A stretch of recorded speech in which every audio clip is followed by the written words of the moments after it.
Bem, vamos abrir a palavra do Senhor na carta aos Filipenses, capítulo 1. Nós começamos a estudar, ponha o Evangelho em primeiro lugar. Por que é tão importante isto? Escrevendo aos Romanos, Paulo diz: porque eu não me envergonho do Evangelho de Jesus Cristo, porque é o poder de Deus para a salvação de todo aquele que crê. Então, se o Evangelho é o poder de Deus para a nossa salvação, nós precisamos pôr o Evangelho em primeiro lugar. Amém? Na semana passada, então, nós estudamos o primeiro ponto desta questão, põe o Evangelho em primeiro lugar. Nós estudamos, ponha a comunhão do Evangelho no centro do seu relacionamento com os crentes. Então nós vimos a questão de como os nossos relacionamentos devem ser conduzidos através do Evangelho do Senhor Jesus Cristo. E hoje eu quero estudar um segundo ponto aqui, que é: ponha a prioridade do Evangelho no centro da sua vida de oração. Ponha a prioridade do Evangelho no centro da sua vida de oração. Então vamos ler aqui, vamos começar desde o verso 3 novamente, até o verso 11. Nós já estudamos até o verso 8, mas eu quero ler de novo para a gente embalar aqui. Então diz assim, verso 3: Dou graças ao meu Deus todas as vezes que me lembro de vós, fazendo sempre súplicas por todos vós, em todas as minhas orações, com alegria, em razão da vossa cooperação na causa do Evangelho, desde o primeiro dia até agora. E estou certo disto: aquele que começou a boa obra em vós, irá aperfeiçoá-la até o dia de Cristo Jesus. É justo que eu me sinta assim a respeito de todos vós, pois estáis no meu coração, já que todos sois participantes comigo da graça, tanto das minhas prisões, quanto na defesa e na confirmação do Evangelho. Deus é testemunha de que sinto saudades de todos vós, com a eterna misericórdia de Cristo Jesus. E peço isto em oração: que o vosso amor aumente cada vez mais no pleno conhecimento e em todo o entendimento, para que aproveis as coisas superiores, a fim de serdes sinceros e irrepreensíveis até o dia de Cristo, cheios do fruto de justiça, que vem por meio de Jesus Cristo, para a glória e louvor de Deus. Amém. Vamos orar. Senhor nosso Deus, nosso Pai querido, nós estamos lendo a Tua Palavra e precisamos que o Teu Santo Espírito nos ensine. Precisamos que o Senhor abra o nosso entendimento para que possamos conhecer a Sagrada Escritura. Nós não queremos apenas ouvir, nós queremos ser transformados pela Tua Palavra, nós queremos ser aperfeiçoados, nós queremos ser mais semelhantes a Jesus. Por isso pedimos que o Senhor venha agir em nossas vidas, revelando a Tua Palavra e operando em nossos corações. Oramos em nome do Senhor Jesus, agradecidos por todas as coisas. Amém. Amém, queridos. Então veja que Paulo começa essa carta dizendo que dava graças a Deus em favor da igreja dos Filipenses. E no verso 4 ele diz que fazendo sempre súplicas por todos vós, em todas as minhas orações com alegria. Então nós estudamos o quanto Paulo tinha o prazer nesta igreja, pelo que ele observava que desde o primeiro dia aquela igreja entrou numa cooperação com ele para o avanço do Evangelho. E ele podia contemplar a obra de Deus na vida daqueles irmãos, e ele via que Deus estava num processo contínuo de aperfeiçoamento destes irmãos. E ele fala: aquele que começou a boa obra vai aperfeiçoá-la até o dia de Cristo. Então nós vemos que o nosso envolvimento real com o Evangelho nos leva a um constante crescimento, a um constante aperfeiçoamento na presença de Deus. E Paulo então tinha dito aqui no verso 4 que ele fazia orações, e orava por esta igreja em todo o tempo. E agora nós vamos ver hoje o conteúdo desta oração de Paulo, porque esta oração de Paulo serve para nós como um modelo do que nós devemos orar. Por isso o tema de hoje é: põe a prioridade do Evangelho no centro da sua vida de oração. Então nós vamos aprender um pouquinho aqui como orar, a oração que agrada a Deus, a oração segundo a vontade de Deus. Amém, queridos? Então vamos ver aqui o conteúdo. Paulo, nessa oração, Paulo vai refletir sobre as prioridades do Evangelho. E nós vamos estudar então 3 características desta oração de Paulo que nós devemos tomar como uma base para as nossas orações. Ok? Então a primeira coisa que Paulo ora aqui, ele diz: eu oro para que o amor de vocês aumente mais e mais.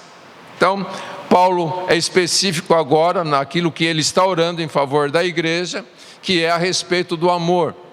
Mas ele não vai especificar se ele está falando sobre o amor da igreja por Deus ou o amor da igreja uns pelos outros. Paulo, ele não especifica sobre isto, mas é interessante isto ficar em aberto, porque isso nos leva a buscar essas duas coisas, porque na verdade elas estão totalmente interligadas, o amor a Deus e o amor aos irmãos.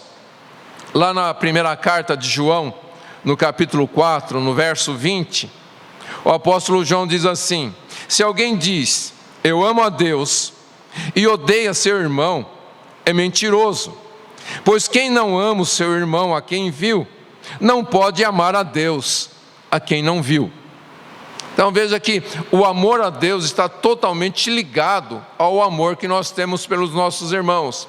Na verdade, o amor que nós temos pelos nossos irmãos é um reflexo do amor que nós temos para com Deus. Amém? Ainda na primeira carta de João, no capítulo 5, no verso 1, o apóstolo João diz: todo aquele que crê que Jesus é o Cristo é nascido de Deus. E todo aquele que ama o que o gerou, ama também o que dele é nascido. Então veja, a palavra de Deus é muito enfática nisto. Se você ama de fato a Deus, você ama os seus irmãos. Amém, queridos? E João fala que se alguém não amar o seu irmão e diz que ama a Deus, é mentiroso. Porque o homem natural, ele não tem o verdadeiro amor. Nós já estudamos muitas vezes a esse respeito. As pessoas que não conhecem a Deus, elas não amam com o verdadeiro amor. Elas têm um amor que é interesseiro. Elas têm um amor que eu te amo se você me ama. Se você fizer o bem para mim, eu te amo. Se você não fizer o bem para mim, eu não quero saber de você. Então esse é o amor do mundo. Mas o amor de Deus é um amor sem interesse. Porque o que Deus viu em nós para que Ele pudesse nos amar? Nada. Quando Deus olhou para nós, o que Ele viu? Algo que o aborrecia, o pecado, algo que nos separava dEle. Mas Ele decidiu nos amar. E porque Ele decidiu nos amar, Ele teve uma atitude de enviar o Seu Filho para morrer em nosso lugar e nos salvar. Amém, queridos? Então, o amor que vem de Deus é um amor que não está baseado em nada a não ser no objeto ou no alvo do seu amor. Então, agora é interessante, queridos, porque quando nós estudamos a semana passada, nós vimos que essa igreja dos Filipenses era uma igreja totalmente envolvida com o Evangelho. Apesar de todas as dificuldades, de ser uma igreja praticamente nova, eles tinham no máximo 10 anos, e agora o líder deles estava preso, e isso podia acarretar uma série de consequências, muitas acusações a respeito do ministério de Paulo. A gente vai perceber lá na frente, em outras cartas, que Paulo vai até defender o seu ministério, não por sua própria causa, mas por causa daqueles que estavam sendo agredidos, né, por causa do fato de Paulo estar preso. Mas essa igreja, eles realmente viviam em amor. Eles amavam a Deus, amavam os irmãos, amavam o ministério do apóstolo Paulo. Eles viviam em amor. Mas Paulo começa a orar e ele diz: eu oro para que o amor de vocês aumente ainda mais. Então, o que a gente percebe, queridos, é que nós precisamos crescer em amor uns pelos outros. A gente nunca pode dizer: eu já amo o suficiente. A Bíblia mostra claramente que nós precisamos crescer neste amor. Amém, queridos? E se esse amor aumentar entre os irmãos, isto vai nos defender das ameaças, dos ataques contra a igreja e contra o propósito do Senhor.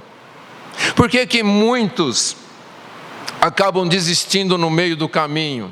Por que que muitas pessoas desanimam? Porque elas chegam a um nível que elas estão felizes. Elas chegam a um ponto em que elas já estão satisfeitas. Mas há muitas agressões contra a igreja do Senhor Jesus. Algumas visíveis, algumas, e a maior parte, vamos dizer, é invisível. A gente não percebe os ataques sutis que a igreja recebe. E se nós não estivermos num constante crescimento, se nós não estivermos protegendo a unidade da igreja, então nós também seremos facilmente derrotados nessas lutas, nessas dificuldades que vão surgindo. Paulo, sabendo disso, ele diz: eu oro para que o amor de vocês cresçam cada vez mais. Porque, queridos, nós vimos na semana passada a diversidade que existe dentro da igreja do Senhor Jesus. Nós somos pessoas diferentes, nós temos gostos diferentes, nós temos personalidades diferentes, nós temos temperamentos diferentes, nós somos diferentes. E se nós não amarmos nossos irmãos, nós vamos ter dificuldades em manter a unidade do Espírito, por causa dessas diferenças. O que nós buscamos? Pessoas que gostam das coisas que nós gostamos. Pessoas que têm o mesmo temperamento, o mesmo gênio que a gente, porque aí a gente fica bem. Se dois gostam da mesma coisa, eles não vão discutir. Não é verdade? Mas se um gosta de uma coisa, outro gosta de uma coisa, de outra coisa, então você vai lá, come aquilo que você gosta, eu vou lá e como aquilo que eu gosto. Não é verdade? Então, Paulo, sabendo dessas diferenças que existem entre as pessoas, ele sabe que isso pode ser algo que o inimigo use para quebrar a igreja, para dividir a igreja. E então Paulo ora para que o amor desses irmãos cresça mais e mais. Amém, querido? Fica claro isto? Por que que há tanta divisão dentro da igreja? Justamente porque o amor não está crescendo entre os irmãos. Ok? O segundo ponto que eu quero pensar aqui com vocês, que Paulo vai mostrar, é que ele diz: eu oro para que o amor de vocês cresça mais e mais no pleno conhecimento e em todo entendimento. Paulo começa a mostrar aqui que o amor não é simplesmente um sentimento, um ímpeto de prazer gerado numa reunião. Por exemplo, se nós estamos dentro de um lugar e então cria-se um clima, né, espiritual, vamos assim dizer, Então a pessoa se anima, abraça o irmão, eu te amo, meu irmão, e tal, não sei o quê. Mas quando nada está acontecendo, parece que não existe um sentimento, então você não vira para o seu irmão para dizer eu te amo, porque você não está sentindo nada. Paulo, sabendo disto, e que isso é uma ilusão, esse tipo de amor, de sentimento gerado por uma circunstância externa, ainda que seja um ambiente, vamos dizer, espiritual, algo espiritual que está estimulando isto, Paulo sabe que isto não é verdadeiro. Todo sentimento, ele pode trazer grandes perigos. Então Paulo, sabendo disto, ele diz: eu oro para que o amor de vocês aumente no pleno conhecimento e em todo o entendimento. Em outras versões, a palavra entendimento é trocada por percepção, isto é, perceber o que realmente está acontecendo. Paulo fala de um amor que se torna conhecedor, não do conhecimento das coisas visíveis que estão acontecendo, mas Paulo está falando, em primeiro lugar, de um conhecimento do Evangelho. O nosso amor de uns para com os outros, ele deve ser baseado na palavra de Deus, no Evangelho do Senhor Jesus Cristo, e naquilo que Deus quer realizar entre as pessoas. Porque, queridos, não existe um verdadeiro amor se este amor se torna algo, vamos dizer que uma ação obrigatória.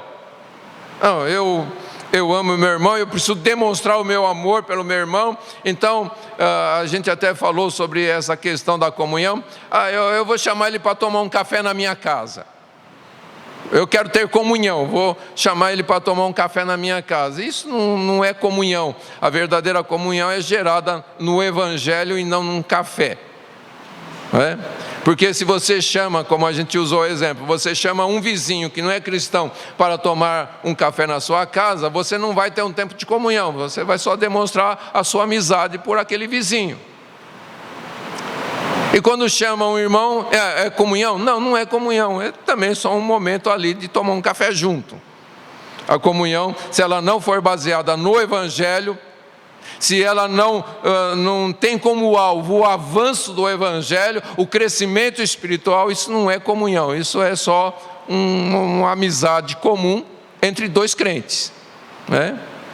Não entre um crente e um incrédulo, mas entre dois crentes, mas não passa de uma amizade comum, ok? Então Paulo fala que nós precisamos ter percepção daquilo que Deus quer fazer. E este amor nos leva a agir de acordo com o propósito de Deus. Por exemplo, às vezes você vê um irmão desanimado e você acha que chamar ele para tomar um café vai animar esse irmão. Café não traz ânimo, café pode até despertar, né? Se a pessoa está sonolenta, vai despertar por causa da cafeína. Mas não vai ajudar esse irmão a vencer a luta que ele tem. O que vai ajudar esse irmão a vencer a luta? Às vezes uma palavra dura. Que você, mas se eu falar dessa forma eu não vou demonstrar amor. Não, é amor. Porque você realmente está preocupado e você quer levantar essa pessoa. Então às vezes você tem que ser duro. Não é verdade? Quando o médico vê que o coração de um paciente está parando, o que ele faz? Ele pega aquele aparelho lá e dá um choque de não sei quantos volts ali para fazer o coração bater. Ele não vai lá e passa a mão na cabeça do paciente e fala: ânimo, querido, ânimo, vai, vamos bater esse coração aí. Ele vai dar um choque muito forte. O Evangelho faz isso, queridos. Dá para entender? Então Paulo fala, o amor tem que ser com conhecimento. Conhecimento do Evangelho e percepção daquilo que Deus quer fazer. Não é um amor de sentimento, mas é um amor que conhece o propósito de Deus. É um amor que tem uma percepção. Amém? Dá para entender isso, queridos?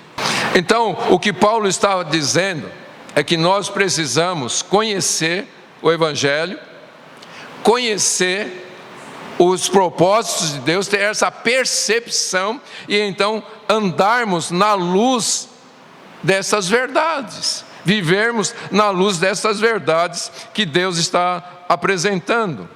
Amém, queridos? Então, é lógico que Paulo está subentendendo aqui que se não houver um conhecimento de Deus, não pode existir um verdadeiro amor.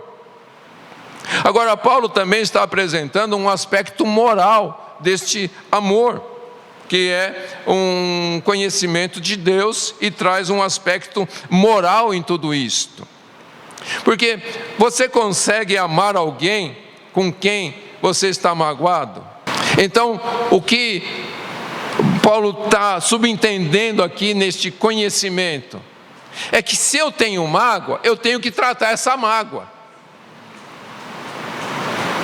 Se eu tenho alguma coisa que me aborrece com aquele irmão, eu tenho que tratar isto no meu coração. E então eu tenho que conhecer o que está quebrando esta verdadeira comunhão. Eu tenho que conhecer o que está impedindo o verdadeiro amor. Eu tenho que ter essa percepção. E aí, lá em Hebreus, nós encontramos que a palavra de Deus, ela é mais afiada que uma espada de 2 gumes. E ela faz o quê? Ela penetra ao ponto de dividir alma e espírito e trazer discernimento. Então, o discernimento, ele vem através do conhecimento da palavra de Deus. Amém, queridos? E nós precisamos ter a percepção, esse entendimento de como, através da palavra de Deus, resolver questões e então ter esse verdadeiro amor de uns para com os outros. Ok? Dá para entender isso, queridos? Então nós precisamos tomar cuidado, porque nós somos facilmente enganados pelo nosso coração. E muitas vezes uma pessoa, ela pode memorizar as escrituras sagradas, ela pode saber citar versos, ela pode até mesmo ensinar, ela pode frequentar uma escola teológica, aprender tudo sobre teologia, mas isso não significa que essa pessoa está crescendo no conhecimento de Deus e obtendo percepção nos seus caminhos. Dá para entender isso? Você ler e memorizar, você fazer um curso é uma coisa. Você adquirir conhecimento, você adquirir entendimento, você adquirir percepção é uma coisa bem diferente. E o que Paulo está dizendo aqui não é que a gente tem que se tornar teólogos, conhecedor das letras, mas que a gente tem que ter conhecimento, a gente tem que ter entendimento, a gente tem que ter percepção. Amém, queridos? E é lógico que esse crescimento vai exigir um esvaziamento de nós mesmos, né? Porque nós somos muitas vezes, para não dizer praticamente sempre, nós somos muito excêntricos, né? Tudo gira em torno de nós mesmos. Então, antes da gente começar a estudar esta carta aos Filipenses, nós tratamos sobre o quê? Que nós temos que focar a cruz. E ao focar a cruz, nós vamos ter o quê? Adquirir o mesmo sentimento, a mesma atitude que Jesus teve. E qual foi esse sentimento de Jesus, a atitude de Jesus? Começou que ele, sendo Deus e não deixando de ser Deus, ele não agiu como Deus. O que ele fez? Ele esvaziou-se, e assumiu a forma de servo. E como servo ele foi obediente. Obediente até a morte de cruz, que era a pior morte que alguém podia sofrer. Não só pelo aspecto físico, que é terrível, mas pelo aspecto moral. Lembra que nós estudamos que entre os romanos eles não usavam a palavra cruz, isso era uma palavra obscena para eles, porque alguém que morria na cruz era o pior tipo de pessoa.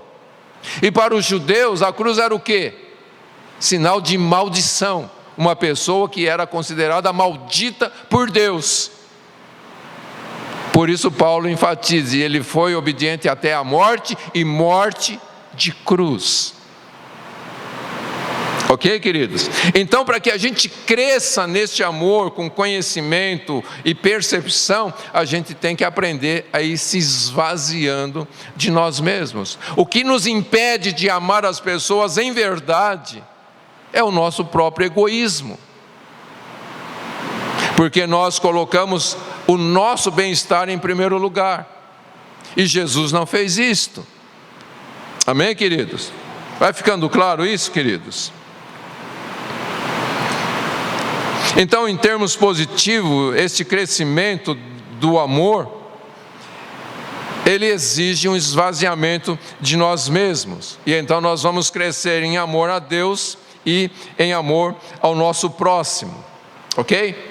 E assim como este conhecimento de Deus, este conhecimento da palavra de Deus, vai servir como um incentivo ao amor cristão, então também o amor é necessário para um conhecimento. O que a gente quer dizer com isso? É uma via de duas mãos. Você só vai crescer em amor se você adquirir conhecimento e percepção, ok?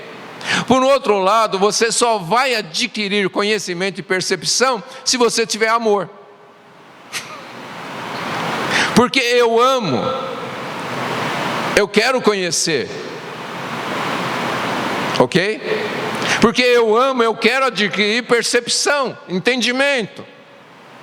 Agora, quando eu adquiro entendimento e percepção, eu amo mais. E se eu estou amando mais, eu quero mais conhecimento e mais percepção. E se eu adquiro mais conhecimento e mais percepção, o resultado disso é que eu amo mais. Dá para entender isso, queridos? Então o amor proporciona este crescimento verdadeiro, este pleno conhecimento em todo entendimento, em toda a percepção, em todo o discernimento espiritual. Ok? Um conhecimento sem amor, ele só provoca um inchaço, o orgulho. Enquanto que um crescimento em amor edifica. Então, a conclusão é que se o amor é indispensável no plano, no propósito de Deus, e Jesus disse, nisto o mundo vai conhecer que vocês são meus discípulos, se tiverem amor uns pelos outros. Então, se o amor é indispensável, o conhecimento e o entendimento também são indispensáveis, porque um não existe sem o outro, ok? Então, é muito difícil na vida cristã, é praticamente impossível a gente se desenvolver no caminho de Deus em apenas um aspecto do Evangelho. Como cristão, usando um exemplo aqui, como cristão eu não posso dizer, eu vou melhorar a minha vida de oração, mas pode deixar essa questão de moralidade de lado.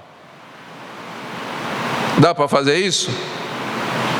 Eu posso dizer, eu vou crescer em amor ao meu próximo, mas não quero saber desse negócio de pureza, de conhecimento de Deus. Eu vou focar no amor. Não existe. Uma coisa está totalmente ligada à outra. Ninguém consegue se desenvolver na vida cristã sem abraçar tudo aquilo que o Evangelho proporciona. nós não podemos pegar aquilo que a gente gosta. A gente tem que abraçar todo o Evangelho e entender que o Evangelho abraça todas as áreas da nossa vida, da nossa existência. Ok? Então, todo o nosso viver, tudo aquilo que nós fazemos, tudo aquilo que nós pensamos, tudo aquilo que nós falamos, deve ser desenvolvido numa alegre submissão a Deus, numa alegre submissão ao Senhor Jesus Cristo, o nosso Salvador. Ok? E assim, se Paulo ele orava para que o amor dessa igreja, dos filipenses, crescesse cada vez mais, ele acrescenta isto: no pleno conhecimento e em todo o entendimento, em toda a percepção. Ok? Para amar, a gente tem que conhecer o plano de Deus e ter percepção daquilo que Deus está fazendo no momento, a cada momento de nossas vidas. Ok? Um terceiro ponto que Paulo mostra aqui, nessa oração, ele mostra ainda uma outra finalidade. Ele ora e ele diz assim, ele está orando para que vocês cresçam, o amor de vocês cresçam mais e mais no pleno conhecimento, em todo o pleno conhecimento, em todo o entendimento. E ele fala que o objetivo disto é para que aproveis as coisas superiores, a fim de ser sinceros e irrepreensíveis até o dia de Cristo. Então Paulo agora vai mostrar a consequência deste amor que vai aumentando cada vez mais em pleno conhecimento e em toda a percepção. A primeira coisa que a gente percebe, Paulo não quer que a igreja seja medíocre, e a igreja se satisfaça em coisas medíocres. Nesse mundo caído, onde nós temos tantas formas tantas religiões, tantas formas de entender, vamos dizer assim, a religião, a gente vê tantas coisas sendo mostradas para que a igreja escolha aquilo que ela quer, né? E a gente percebe muito isso. Uma pessoa frequenta uma igreja, de repente ela vê algo em outra igreja que agrada mais, ela fala, vou para aquela igreja. Ela nem pergunta o propósito de Deus, ela não procura uma percepção do propósito de Deus, ela só vê algo que ela gosta, que é agradável. O louvor lá é mais legal, as cadeiras lá são mais confortáveis.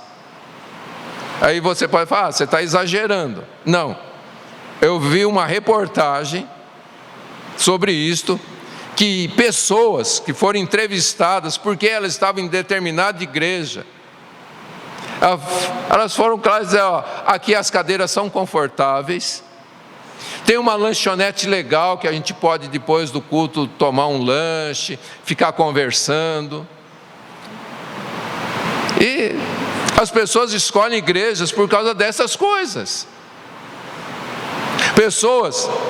Tem pessoas que chegaram para mim e falaram, pastor, eu sei que o meu lugar é junto com você, mas eu tenho que confessar, eu sou preguiçoso demais para pegar o carro e ir até lá, então eu vou numa igreja perto da minha casa. Gente, eu não estou inventando, falaram isso para mim. Eu sei que o meu lugar é lá, mas eu sou preguiçoso. Eu tenho preguiça de levantar cedo, pegar o carro, dirigir por quilômetros para chegar lá. Então, nesse ambiente que Paulo percebe que a igreja vive, então ele coloca isto: vocês precisam perceber o que Deus está querendo fazer. Vocês têm este amor crescendo cada vez mais nesse entendimento, para vocês experimentarem coisas excelentes de Deus. Dá para entender isso, queridos? Então, somente o pleno conhecimento e toda essa percepção é que vai capacitar os cristãos a discernir as coisas superiores, as coisas mais excelentes. Paulo está orando porque ele quer que essa igreja prossiga no crescimento E ele diz, para isso, a gente tem que ser criterioso. A gente tem que ter critérios. Se a gente não tiver critérios, a gente não vai provar as coisas mais excelentes que Deus tem preparado para nós. Ok? É interessante, veja esse verso de Hebreus capítulo 5, versos 13 e 14. Diz assim: qualquer pessoa que se alimenta de leite é inexperiente na palavra da justiça, pois é criança.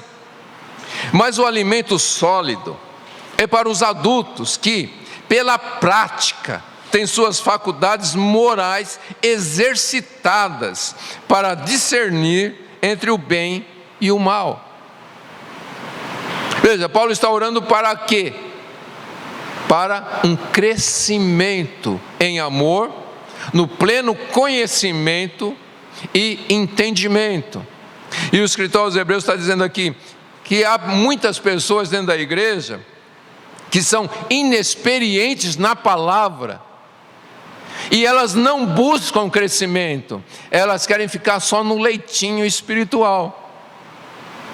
Mas Paulo fala que, o escritor aos Hebreus fala aqui que aquele que está crescendo, então ele quer alimento sólido, porque ele quer ter a sua vida exercitada, e ele quer ter discernimento, distinguir aquilo que é bom e aquilo que é mal. Ok? Dá para entender isso, queridos? Então, sem esse discernimento, as pessoas não conseguem desenvolver o senso daquilo que é vital para a sua vida. Por isso tem muita gente morrendo. Por isso Paulo, quando ele fala com a igreja a respeito da ceia, a igreja de Corinto, ele fala: por causa disto há entre vós muitos fracos, doentes e muitos que estão morrendo antes do tempo, porque não estão tendo discernimento, porque não estão entendendo o plano de Deus, não estão percebendo o que Deus quer fazer e estão morrendo, estão doentes, estão fracas. É o que o escritor aos Hebreus está dizendo aqui. As pessoas que ficam só no leitinho, que não desejam um crescimento, que não oram por um crescimento, o que acontece? Elas não vão experimentar aquilo que é vital para a vida. Então, o que acontece? A gente tem que entender, queridos, que o crescimento não se dá por um processo lógico, de uma filosofia moral, mas se dá através de uma percepção crescente do caráter e da vontade de Deus. Você tem que entender quem é Deus, você tem que entender a vontade de Deus, e isso você só consegue aprender no Evangelho.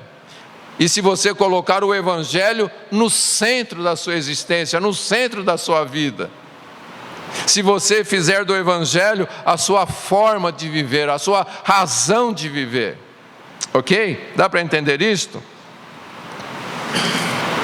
Então, o que está envolvido aqui é que quando nós buscamos o melhor no conhecimento de Deus, aquilo que é melhor no relacionamento de uns com os outros, aquilo que é melhor na alegre obediência ao Evangelho, aquilo que é o melhor para o avanço do Evangelho, então a partir daí nós vamos experimentar as coisas excelentes de Deus. Dá para entender isso? É o que Paulo diz lá em Romanos capítulo 12. Se nós olharmos para a misericórdia que Deus tem para conosco, e por causa desta misericórdia, nós nos oferecermos como sacrifícios vivos, santos e agradáveis a Deus, nós vamos experimentar o quê? A vontade de Deus, que é boa, perfeita e agradável. Nós vamos experimentar as coisas excelentes de Deus. Ok, queridos? Então veja, quando Paulo está orando pela igreja, ele está desejando que essa igreja alcance a perfeição. E ao provar experimentar as coisas excelentes de Deus, essas coisas superiores, esses irmãos vão se tornar sinceros e irrepreensíveis até o dia de Cristo. Mais uma vez, Paulo está focando aqui um crescimento constante, um crescimento diário. Não é coisa de um final de semana, não é coisa de um congresso, né? Porque as pessoas participam de um congresso, elas voltam, né, nas nuvens. Agora vai o quê? 2 dias? Ela se empolga por 2 dias, mas e a vida? E o fato de se tornar sincero e irrepreensível até o dia de Cristo. Então, o que é ser sincero? A sinceridade está ligada à pureza de motivos. Ok? Não é só uma questão de pureza moral, é uma questão de pureza nas suas motivações. Veja que Paulo está orando por uma comunhão desses irmãos, para que o amor cresça entre eles. Então, uma pessoa sincera é uma pessoa que não tem misturas de interesses. O seu interesse é único, é o Evangelho do Senhor Jesus Cristo. Ok, queridos? A palavra sincero ainda, a gente já estudou muitas vezes sobre isso. Há pouco tempo o Jeff falou sobre isso, relembrando, né? A palavra sincero significa sem cera. Aquela cera que era usada para disfarçar defeitos. Então o vaso tinha uns defeitinhos ali, a pessoa enchia de cera e sumia o defeito. Quer dizer, escondia, né? O defeito continuava lá. Mas ninguém mais via. Então o que Paulo está dizendo aqui, queridos, o plano de Deus não é que você esconda os seus defeitos.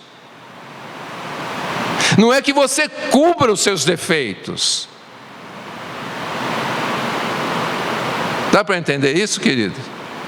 É aquela velha história, né? A gente vive de qualquer jeito a semana inteira, aí no final de semana põe a roupa de crente, né?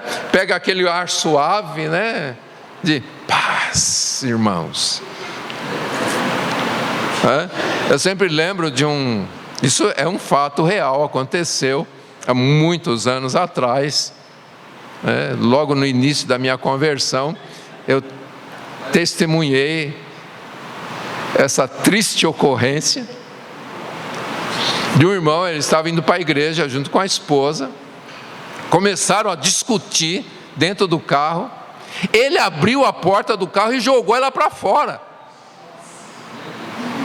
Aí ele lembrou que estava indo para a igreja. Aí ele parou o carro, voltou, pegou a esposa, pôs dentro do carro e chegaram na igreja. Paz do Senhor, irmãos. Deus é maravilhoso, Deus é bom. Totalmente cheio de cera. E Paulo está dizendo aqui: se você buscar crescer em amor, no pleno conhecimento, na percepção dos planos, do propósito de Deus, você vai experimentar coisas excelentes de Deus e vai se tornar sincero. Você não vai mais esconder defeitos, porque você vai se tornar uma pessoa irrepreensível. Amém, queridos? O que é irrepreensível? É uma pessoa que não leva outros a tropeçarem no Evangelho. Amém? E aí, queridos, o que é que nos torna sinceros e irrepreensíveis? Não num dia, não num congresso, mas todos os dias até o dia de Cristo. O que nos torna sinceros e irrepreensíveis é justamente a escolha das coisas excelentes que nós adquirimos no pleno conhecimento e percepção da vontade de Deus. Amém? E na verdade, queridos, isso é um trabalho conjunto entre nós e Deus. Quando Paulo fala que nós nos tornamos cooperadores com o Espírito de Deus, Veja só, na primeira carta aos Tessalonicenses, capítulo 5, abra aí para a gente ler junto. Primeira carta aos Tessalonicenses, capítulo 5, versos 15 até o 24. Veja, ele diz assim: cuidai, para que ninguém retribua mal com o mal, mas segui sempre o bem uns para com os outros e para com todos. Alegrai-vos sempre, orai sem cessar. Sede gratos por todas as coisas, pois esta é a vontade de Deus em Cristo Jesus para convosco. Não apagueis o espírito, não desprezais as profecias, mas examinando tudo, conservai o que é bom, evitai tudo o que é mal, e o próprio Deus de paz vos santifique completamente, e o vosso espírito, alma e corpo sejam mantidos plenamente irrepreensíveis para a vinda de nosso Senhor Jesus Cristo. Quem vos chamou é fiel, e Ele também o fará. Então, o que nós encontramos aqui, queridos? Vários conselhos de atitudes que você deve ter na presença de Deus.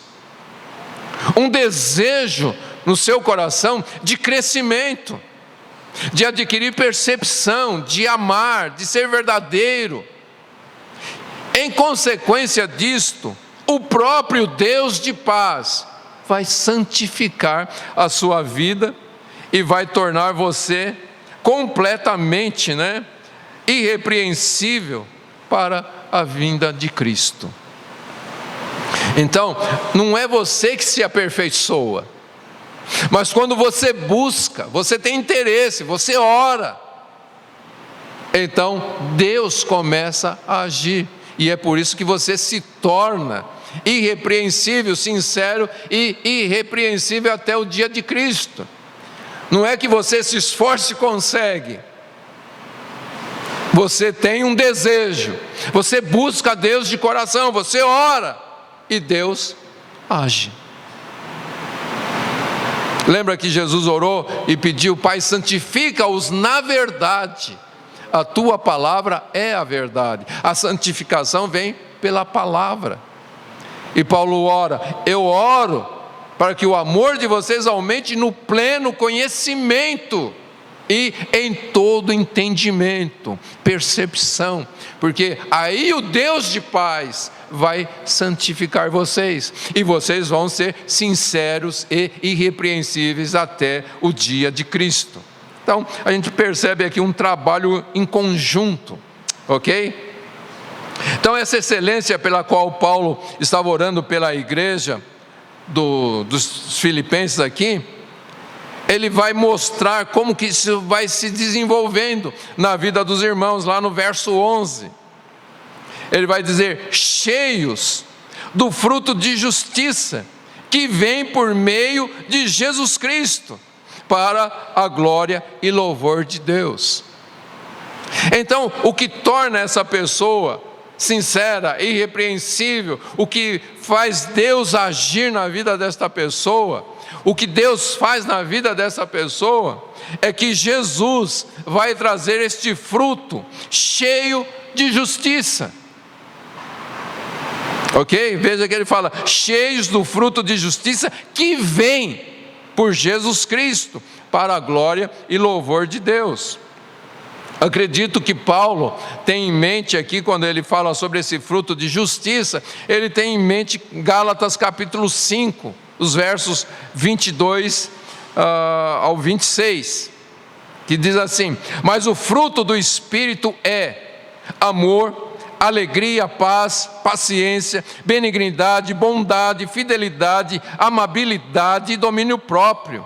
Contra estas coisas não existe lei.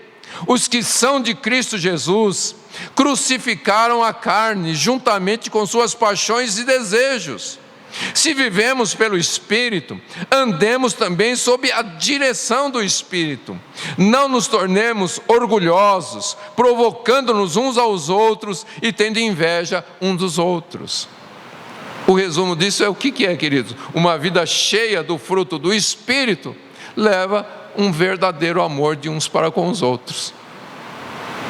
E veja que em Gálatas Paulo fala, mas o fruto do Espírito, porque não são várias coisas, é uma única coisa, é um único fruto que tem todos esses gominhos aqui. E lá em Filipenses o que Paulo está dizendo? Cheios do fruto, não cheios de frutos, mas cheios do fruto de justiça que vem por meio de Jesus Cristo. Okay? Então esse fruto é resultado dessa nova vida implantada dentro de nós por Jesus Cristo quando nós nos entregamos a Ele. Então é por causa dessa união com Deus que nós estamos buscando a Deus. Pela fé em Cristo nós estamos buscando ao Senhor, que nós vamos mostrar esse fruto de justiça que sempre vem através de nosso Senhor Jesus Cristo. Ok? Para deixar isso claro, lá em Romanos, capítulo 3, versos 22 ao 24, diz assim, só ouçam, depois você pode ler isto. Diz assim, isto é, a justiça de Deus, por meio da fé em Jesus Cristo, para todos os que creem, pois não há distinção, porque todos pecaram, estão destituídos da glória de Deus, sendo justificados gratuitamente por sua graça, por meio da redenção que há em Cristo Jesus. Então veja, esse fruto de justiça, essa justiça que nos é imputada, é por causa de Jesus. Mas tudo isto acontece quando nós estamos orando, para que o plano de Deus se concretize na nossa vida. Ok? Quando nós estamos centralizando o Evangelho, quando nós fazemos do Evangelho, então, o centro das nossas orações. Agora, é interessante, queridos, que tudo isto, Paulo vai mostrar claramente aqui que nada disso que nós buscamos é para aumentar a nossa própria reputação. Não é para que a gente seja visto como cristãos excelentes, para que a gente seja admirado, né?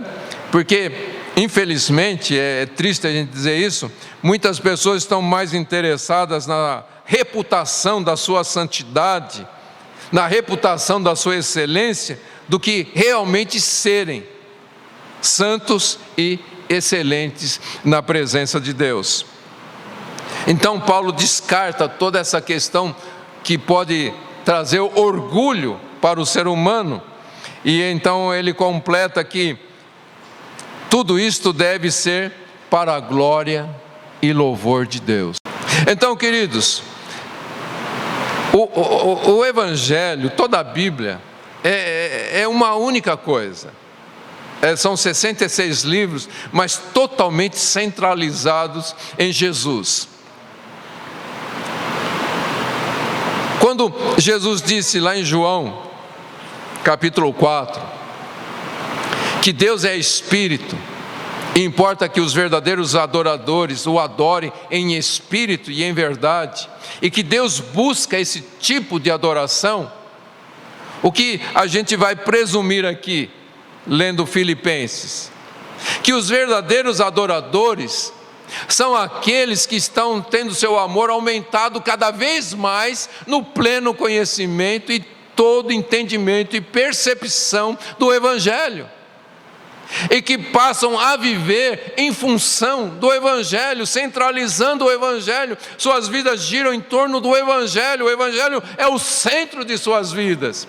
Então estes são os verdadeiros adoradores, que Paulo diz que quando a gente cresce em amor, no pleno conhecimento, em toda a percepção, a gente vai participar das coisas excelentes de Deus, vai se tornar sincero e irrepreensível até o dia de Cristo, e isto para o louvor e a glória de Deus.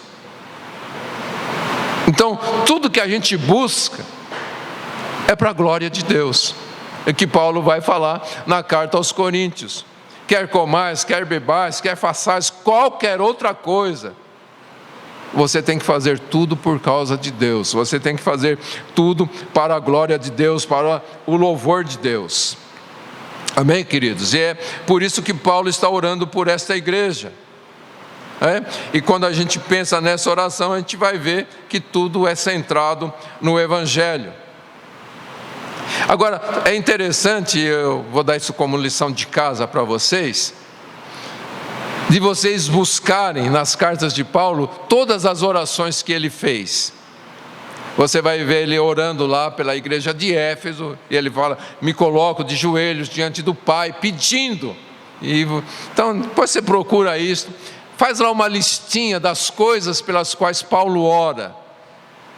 E você que não consegue orar por mais de 5 minutos, você vai ver que há muita coisa pela qual você pode orar, que são realmente coisas importantes. Amém, queridos? Então a gente vai perceber que todas as orações de Paulo é para que a obra do Evangelho avançasse na vida da igreja. Quando Paulo está pedindo que eles deem fruto do Evangelho em suas vidas, ele está dizendo que nós devemos ter como propósito glorificar a Deus, que tanto nos amou, em João fala que ele nos amou ao ponto de dar o seu próprio único filho para morrer em nosso lugar. E aí fica uma pergunta, queridos? Como é que essas petições que estão aqui na palavra de Deus, quantas delas fazem parte da nossa vida de oração? Fazer umas perguntinhas aqui. Quando foi a última vez que você orou pelos seus irmãos, pela sua comunidade, para que eles abundassem em amor cada vez mais? Quando foi que você orou para que os seus irmãos cresçam no conhecimento e na profundidade do entendimento do Evangelho? Quando foi a última vez que você orou para que a igreja tenha discernimento e experimente as melhores coisas que vêm da presença de Deus? Quando foi que você orou para que os seus irmãos fossem cheios do fruto da justiça para a glória de Deus? Quando foi que você orou para que os seus irmãos fossem sinceros e irrepreensíveis? E orou por si próprio, naturalmente. Aí fica a grande pergunta, Pelo que nós estamos orando? Graças a Deus tem muita gente que ora por estas verdades aqui que nós estamos vendo nas orações de Paulo.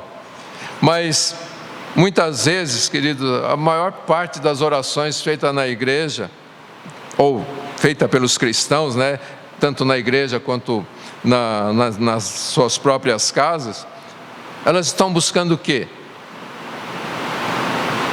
Segurança física, saúde, emprego melhor, um sustento, proteção, bênção, para cada um. E eu não estou dizendo que isso é errado, porque a palavra de Deus também nos ensina a orar sobre estas coisas. Pedro, na sua primeira carta, no capítulo 5, verso 7, ele fala para nós lançarmos sobre Jesus todas as nossas ansiedades, porque Ele cuida de nossas vidas. Então eu não estou dizendo que é errado orar por estas coisas, mas eu estou dizendo que isso não pode, a nossa oração não pode se resumir a isso. Ok? A nossa oração tem que ter propósitos muito maior do que tudo isto. Tem que ter este foco evangélico que a gente percebe nas orações de Paulo. Então a grande pergunta é essa, Será que nós estamos sendo fiéis às Escrituras nas nossas orações? Nós estamos centralizando o Evangelho nas nossas orações? Então, finalizando o nosso estudo de hoje, que é: põe o Evangelho em primeiro lugar nas orações, significa que as prioridades do Evangelho devem ser o centro da nossa vida de oração. Ok? O centro da nossa vida de oração. E então as outras coisas vão na periferia das nossas orações, mas o centro das nossas orações deve ser o Evangelho do Senhor Jesus Cristo, o avanço do Evangelho nas nossas vidas e na vida das pessoas ao nosso redor, ok? E que o Evangelho do Senhor avance alcançando vidas ao nosso derredor. Que este é o propósito da igreja, anunciar os grandes feitos do Senhor. Mas, mais do que anunciar com palavras, nós precisamos anunciar com a própria vida. Amém? Deu para entender tudo isso, queridos? Eu me prolonguei um pouco mais do que eu realmente queria, porque eu gostaria que agora a gente tivesse um tempo de oração, entendendo estas questões pelas quais Paulo orou, que a gente também tivesse um momento de oração em favor da igreja, envolvendo, lógico, nossas vidas, orando para que o nosso amor aumente cada vez mais no pleno conhecimento, em todo entendimento, toda percepção, para que a gente possa participar das coisas excelentes de Deus, nos tornarmos sinceros e irrepreensíveis, cheios do fruto de justiça, para que Deus seja glorificado na nossa vida, na nossa igreja. Amém?